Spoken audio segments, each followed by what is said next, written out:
کسی کے احسان ایک فرد پر ہے، کسی کے احسان ایک بشر پر ہے، کسی کے احسان ایک طبقے پر ہے، لیکن قربان جائے حضرت محمد رسول اللہ صلی اللہ علیہ وآلہ وسلم پر آپ کے احسانات ہر فرد، ہر بشر، ہر طبقے، انسانات پر ہی نہیں، صرف انسانوں پر ہی نہیں، حیوانات پر بھی آپ کے احسانات ہیں کہ آپ نے حیوانوں کو ظلم و ستم سے بچایا۔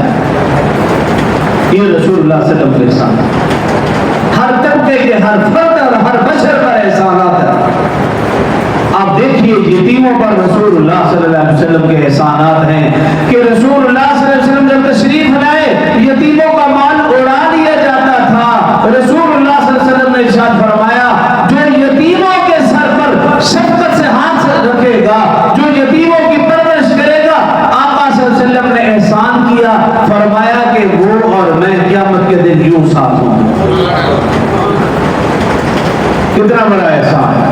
بیگموں سے نفرت کی جاتی تھی، آقا صلی اللہ علیہ وسلم نے صرف زبانی طور پر نہیں، عملی طور پر 25 سال کی عمر میں 40 سال کی بیوہ خاتون سے رسول اللہ صلی اللہ علیہ وسلم نے شادی کی، اس کو گھر میں لائے، گھر میں بسا کر اعلیٰ مثال قائم کر دی۔ بیگموں سے نفرت کی جاتی تھی، رسول اللہ صلی اللہ علیہ وسلم نے احسان کیا، انہیں اپنے گھر میں بسایا۔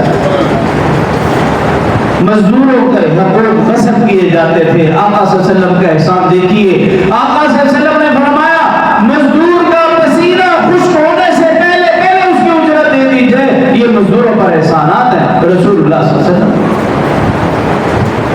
عورتیں حیوانوں کی سی زندگی بسر کر رہی تھی، رسول اللہ صلی اللہ علیہ وسلم نے ماں، بہن، بیوی، بیٹی کی حیثیت سے انہیں عظیم مقام اور مرتبہ عطا فرمایا۔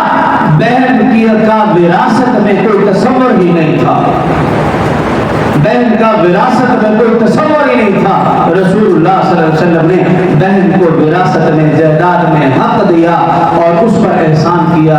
لیکن اگر آج کوئی بھائی اپنی بہن کو وراثت میں حق نہیں دے رہا تو وہ سمجھ لے کہ زمانہ جاہلیت والی زندگی گزار رہا ہے۔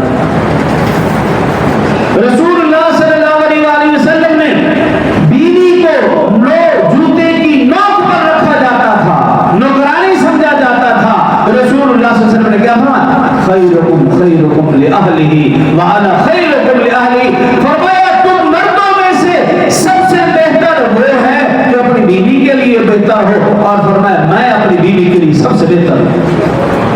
یہ رسول اللہ صلی اللہ علیہ وسلم نے بیوی کے اوپر احسان کیا۔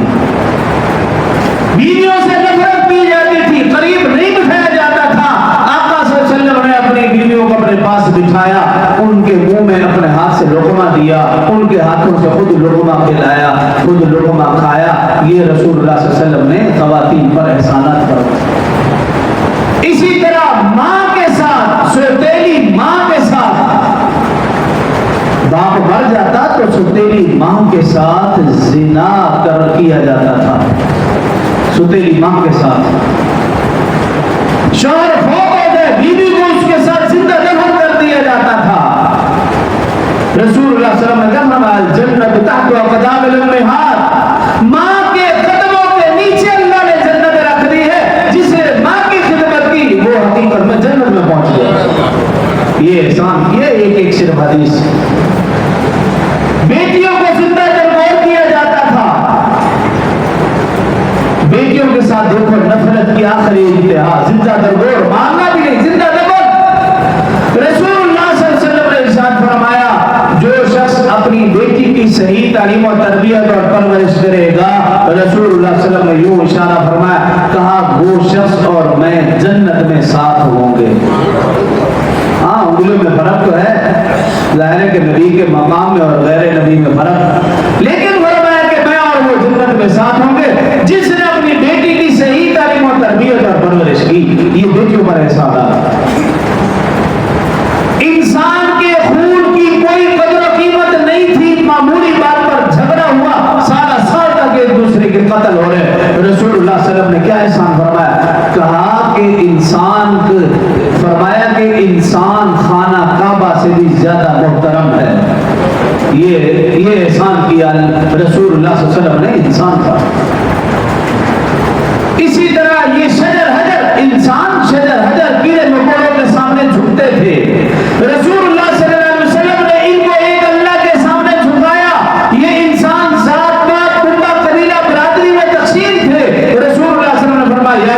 الناس، اے لوگو انا خلقناکم من ذکر و انثی، بے شک ہم نے تمہیں ایک مرد اور ایک عورت سے پیدا کیا، وجعلناکم شعوبا و قبائل لتعارفوا، یہ تمہارا قبیلہ برادری یہ تو صرف پہچان کے لیے ہے، ہاں ان اکرمکم عند اللہ اتقاکم، تم میں سے سب سے زیادہ عزت والا اللہ کے ہاں وہ ہے جو سب سے زیادہ پرہیزگار ہے، گناہوں سے بچنے والا ہے۔ فرمایا لا فضل لعربی ولا عجمی، جو انسان ذات پات برادری میں تقسیم تھا، آقا صلی اللہ علیہ وسلم نے فرمایا کسی بھی عربی کو کسی اجمی پر کوئی فضیلت حاصل نہیں، اللہ کے ہاں سب برابر ہیں، اگر فضیلت ہے تو وہ تقوی اور پرہیزگاری اور گناہوں سے بچنے کی وجہ سے۔